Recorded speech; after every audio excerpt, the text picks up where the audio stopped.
welcome to another booktube video from me, Lauren, from Lauren and the Books. Welcome. I'm still saying Happy New Year, Happy New Year. I mean, this is only going up on, what is it, the 5th of January? It's still Happy New Year. And we are celebrating the start of the year with a big, massive book haul. Big and massive, consisted of 4 elements. Books I bought myself, books I got for Christmas, books the publisher sent me, and books off my wish list, which I guess you can also count as books for Christmas, but they were also books that were sent to me for my birthday off my wish list as well. So lovely, lovely stuff. Should we start with the books I was sent for Christmas?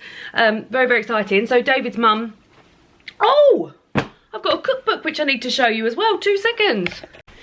I am so certain there was another book that David's mum bought me, but I can't find it. Anyway, ignore David's mum, forget about her for a minute, because David's sister bought me Easy Wins by Anna Jones, which was a moment of sort of telepathy, because I saw this in the shops and thought, should have put that on my Christmas list.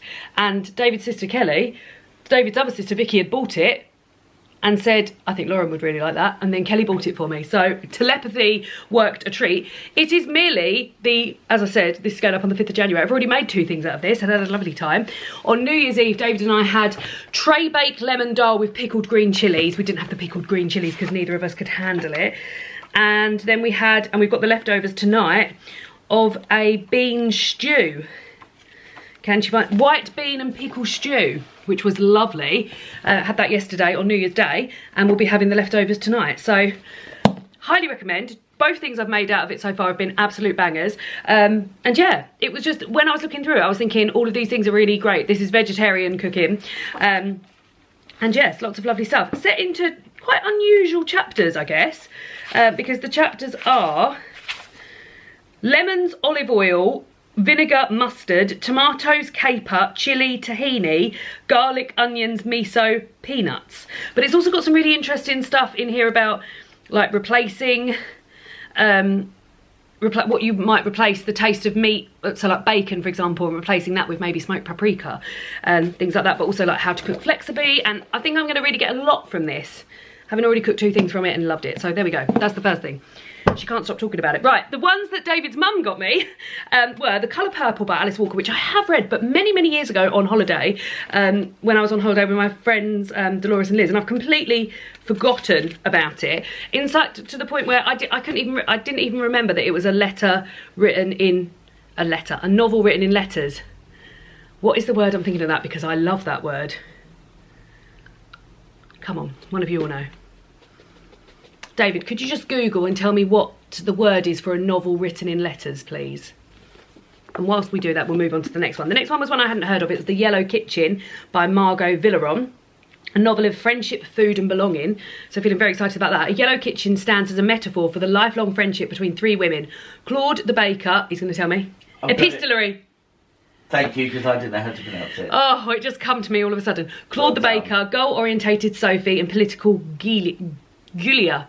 They chase love and careers, dreaming and consuming in the city, but always returning to the yellow kitchen to share a meal.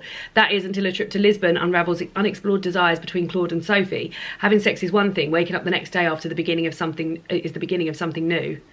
Exploring the complexities of female friendship, the Yellow Kitchen is a hymn to London and a celebration of the culture, the food and the rhythms we live by.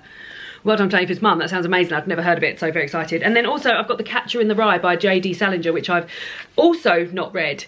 So yeah, three great books from David's mum. Pop those down there. Oh, they've fallen over. Next up were 2 books that I got from my friend and yours, Jen Campbell. Very, very excited about these. These are the continuation of the Judith Kerr series, When Hitler Stole Pink Rabbit. I've got the 50th anniversary edition here. I've read this once and absolutely loved it. And Jen also loves it, but sent me these with a lovely little note on them saying that she always thought that these 2, particularly, she didn't like them when she was a child, because she enjoyed the childlike aspects of When Hitler Stole Pink Rabbit. And these continue with Judith Kerr's life. Bombs on Aunt Dainty and A Small Person Far Away. I need to work out what order they come in. And yeah, these are 3 novels based on Judith's own experience of having to leave Germany in 1933 to escape the Nazis. So I'm very, very excited about both of these, and we'll be rereading When Hitler Stole Pink Rabbit and getting to these 2 ASAP. very much looking forward to those. Very, very, very much. David got me 4 books for Christmas, which was very, very exciting. One that I'm hugely excited about. I'll start with that one. So every year I ask David just to go into a shop and pick a book based on not anything that I've said, just go in there and pick a book that he doesn't know that I've wanted. And the book he picked, I actually had on my wish list and was very, very excited about. That's The House of Dudley by Joanne Paul. I'll ask the man himself why he picked it for me. David? Because he's not feeling very well, so. I know, what was my reasons? Because I know you like all of that stuff. What does that mean? Like historical? Victorian historical stuff. This isn't Victorian, but yes, this is a set in Elizabeth I, Yeah. Elizabethan times, yeah. And, I mean, that was one of the main reasons, and it just looked like a really cool cover. Cool cover. Because I know there are, like, lots of books like historical fiction and stuff like that, but they all looked a little bit like crap. Oh, I thought that one looked like a really cool cover. So this does look really cool, and I'm really very excited to read it. It says, was the House of Dudley out to steal the throne? This was the question on the mind of Elizabeth I's courtiers when a forbidden book accused generations of the Dudley family of poisonings, plottings, murders, treason, incitement, and other evil stratagems. For decades, the Dudleys had been close to the throne, rising from nobodies to the land's highest offices. Under Henry VII and Henry VIII, Edward VI, Mary I, and finally Elizabeth, they risked execution and imprisonment as they audaciously stole, murdered, and swindled in the name of the monarch. But were they loyally protecting the crown, or did they secretly covet it for themselves?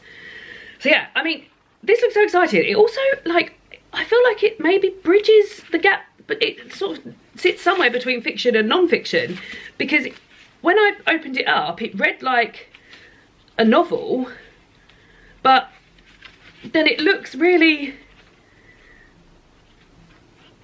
I don't know. I mean, I'd be interested how much into history this is. The first line I was very excited about. The forbidden book circulated the Elizabethan court in the summer of 1584. Tell me more about this book. So very excited about that. Well done, David. Great pick. He also got me Orbital by Samantha Harvey. We were in Canterbury the week before Christmas watching the what are they called? The brass band, but what are they called? The Philharmonic Brass Band doing some Christmas songs. And we walked past Waterstones, and they had a beautiful display in the window, and one of them was Orbital, and I was like, oh, I really would like Orbital. And he bought it for me, so I'm very excited about that. The plan was to sort of read it in between Christmas and New Year, it being very, very short, but just didn't get round to it. I had other reading, so we'll come to this probably in early this year, I should think. And then the next 2 books he bought me were Christmas books, which need to go sort of on the pile for Christmas next year. These were, I do pass the parcels with my family and debut this year with David's family and give them all a book and a specific book of why I think they might like it. And often these books actually come from my shelves, which is nice because it means there's no sort of waste, or they're books that I've read this year and I think, oh yeah, I'd like to give that to them for Christmas and stuff. So David was kind enough, because previously I've not been involved in that because I make the pass the parcel, but David went and bought 2 books in bookshops and then wrapped them so I could put them into the pass the parcel, which was lovely. So they're both Christmassy books, as I said. The first one was The Secret Christmas, a Measham Hall story by Anna Abney. Not heard of this at all, but very excited, and it's about Cromwell cancelling Christmas, but the Hawthorne family being determined to celebrate. A little novella. So yeah, that feels exciting. And then there's a whole series of these Measham Hall books. So if I enjoy this next year, I've got more to get to. And then Bob the Robin, which I suppose isn't super Christmassy, but Robins equal Christmas. A love letter to Britain's favourite bird by Tony Putman, and this is about a lot about the robin and also about Tony and his sort of his robin Bob that lives in his garden. There's Bob. So yeah, but I think that would be a nice thing to read next year as well. So there we go. So those were the books I got for Christmas. Books that I bought myself. First of all, well, more on this later because I bought this for myself. I pre-ordered it. This is Half-Assed Human, How to Live Better Without Burning Out by Lena Norms. Love the front cover of this so much. So pre-ordered this, and this is a sort of self-help book, but how to do it. Self-help, is that what is that what you would call that? Yeah, I mean, look, this is the only self-help book that will tell you to give up, except you don't need to give up, do you? Because you didn't start. Me neither. Lena is a booktuber that I've watched for a very long time, and we've met a good few times, and she is wonderful and I love her channel so much. She's a must-watch for me, a must-watch. And yeah, when I heard her she was bringing out this book, I was like, wonderful, pre-ordered it, and yeah, I'm excited about it. And these are perfect sort of books, aren't they? Look, sort of like self-help books and things like that to read in January. And I'm really interested in a half-arse year because I'm a half-arser like Lena. I'm very a half-arser. And then I trekked myself to The Conscious Kitchen by Emmy Lucas, who I actually found out about through Lena's channel. I put this on my Christmas list and I didn't end up getting it, and I did end up getting some fermentation jars. So I got some fermentation jars which I'm going to ferment some gear in. I'm going to make some sauerkraut, some kimchi and some all sorts of pickled stuff. And I knew that there was a chapter in this book about fermentation, so I treated myself to this just after Christmas. And yeah, there's all sorts of stuff in here about eating seasonally, and I'm very excited about that because I love to sort of eat seasonally. And yeah, but the main reason for buying this was for the fermentation. So I was excited about the first, so I need to read this deeply to get au fait with fermentation process and with the jars that I've got. But the Immy has an amazing YouTube channel that I also is a must watch for me, and in here it starts with a simple sauerkraut recipe but then sort of like builds on that sauerkraut. The one I'm very excited about is sauerkraut with carrot and fennel seed, because I love carrot and I love fennel. And then there's also things in here for how to make a hot sauce and pickled red onions, and yeah, lots and lots of bits about that. So I will be looking forward to not only eating seasonally but learning a lot more about fermentation through that. Then I've got some books that were sent to me from my wish list, which was lovely and joyous. Oh, and a DVD that was sent to me from my wish list, which was so exciting. The first one is Agatha Christie's Midwinter Murder collection of short stories. I have read the autumn one of these, and yeah, these are a collection of Agatha Christie stories which are seasonal, and they are set in winter, these ones. There's also a spring collection and a summer collection, and I had a jolly good time with the autumn collection and popped this one on my wish list, and someone was kind enough to get it for me. So yeah, I don't know whether I will read this now because it's still winter until like March, but I don't know whether I'll read this now or whether I'll save this for like November, because that's when it sort of feels like it's coming into Christmas. Let's have a look at some of the titles of the stories just to get an idea if they are Christmassy. Oh yeah, the first one's called Christmas at Abney Hall. The Chocolate Box, A Christmas Tragedy, The Coming of Mr. Quinn, The Mystery of the Baghdad Chest, The Clergyman's Daughter, The Plymouth Express, Problem at Pollensa Bay, Sanctuary, The Mystery of the Hunter's Lodge, The World's End, The Manhood of Edward Robinson, Christmas Adventure. And the introduction is called Christmas at Abney Hall. I mean, three mentions of Christmas there. Maybe we will save this for Christmas. Maybe we will. And read that in November. So yeah, very exciting. And just to thank everybody who sends me books from my wish list. It blows my mind every time I receive one. It's so kind and it's so lovely, and yeah, it really fills my heart with lovely joy and bookishness. Next up was Seawitch, which is the next in the Hedgewitch series. There's Hedgewitch, which I've read last year, really loved. Woodwitch, which I have ready to go. And then the most recent release, which is Seawitch. And these are by Skye McKenna. This one is illustrated by Tomislav Tomic. They always start with this wonderful map. I can't really tell you much about what happens to this because I don't really want to spoil the second one for myself. So it's about a witch who is called Cassie, what's her name? Cassie Morgan, and her aunt is sort of like head witch, and what the sentiment I love about it is that you can learn to be a witch. You don't have to be born to be a witch. You can learn to be a witch.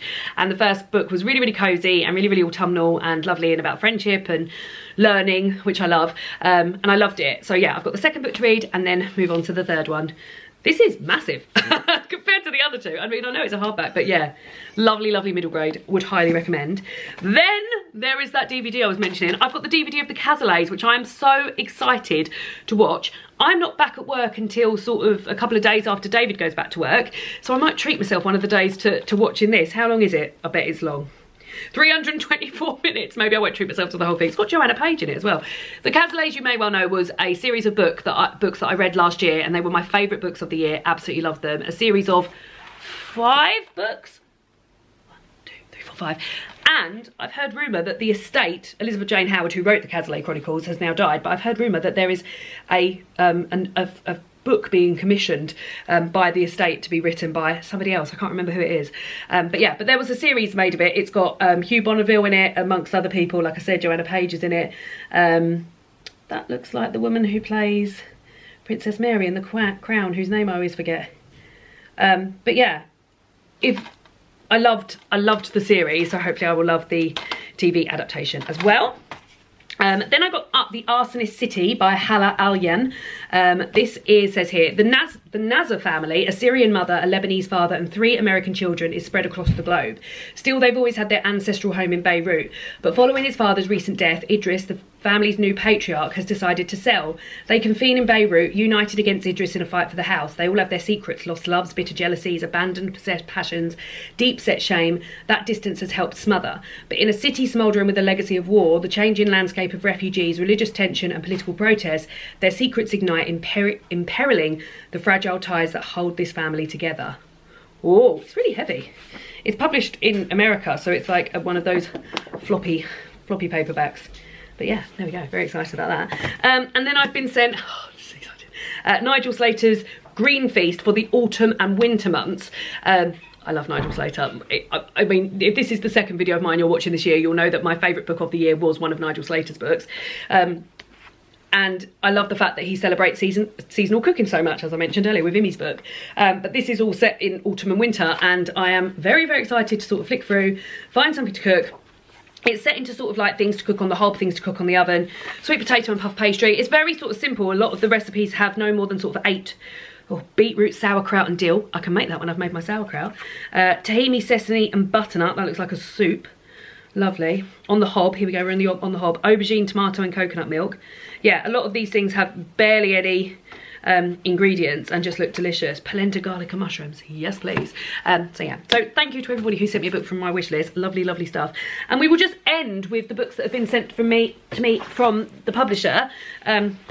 First of all, I've got Speak to Me of Home by Janine Cummings. Why hadn't she said to her daughter, I love you beyond reason and none of this matters at all, and every day that you breathe is a gift. Rafaela, Ruth, Daisy. 3 generations of women confront the secrets threatening their family's foundations. Can the truth bring them back to each other before it's too late? That is not out until May this year. But that is out in May this year. This one I'm very, very excited about. This is Susie Ruffles' memoir, Am I Having Fun Now? Anxiety, Applause and Life's Big Questions Answered. This isn't out until June this year, but Susie Ruffle, I'm a big fan of her stand-up. I'm a big fan of her podcast that she does with Tom Allen called Like-Minded Friends. She's a great sort of gay icon, and I think she's wonderful, and I'm very, very excited to read this. And yeah, she shares her story, turning to Elizabeth Day, Dolly Alderton, Charlene Douglas, Laura Bates and more for their take on the questions it throws up along the way. Oh, so this is great. So this is like a memoir but also featuring other people as well. My first ever gig was at King's Cross, was a pub in King's Cross. The night was appropriately called the Lion's Den. It was held in the pub's basement. There was a small stage area with a couple of very worn, dubiously stained sofas either side, a mic stand held together with gaffer tape and a smattering of audience members. I was incredibly nervous. I'm very excited about that. And also, Susie always talks about how she is dyslexic, and I'm interested to see how that comes across as well. She is a big reader as well, and always shares the books that she's read, so excited about that. And then the last book, you guessed it, it's A Half-Assed Human by Lena Norms, which was also sent to me from the publishers as well as pre-ordering. And then when it was sent to me from the publisher, it was sent with lovely little sticker, lovely little pencil that I've already, Norma's had stolen from me from my niece, lovely, lovely little notebook, and a lovely, lovely note from Lena, which is very, very exciting. So yes, I will get around to reading that, and then I think the other one I'm going to gift to my sister, because I think she will enjoy this too. So there we go. Books to start 2025. Let me know what books you've received recently. Let me know if you've got any books for Christmas, or let me know down below. Let me know if you've read any that I've got here. Good God, how am I going to pose with these for the thumbnail, because there's hundreds of them. And I'll see you all again soon for another BookTube video. Goodbye!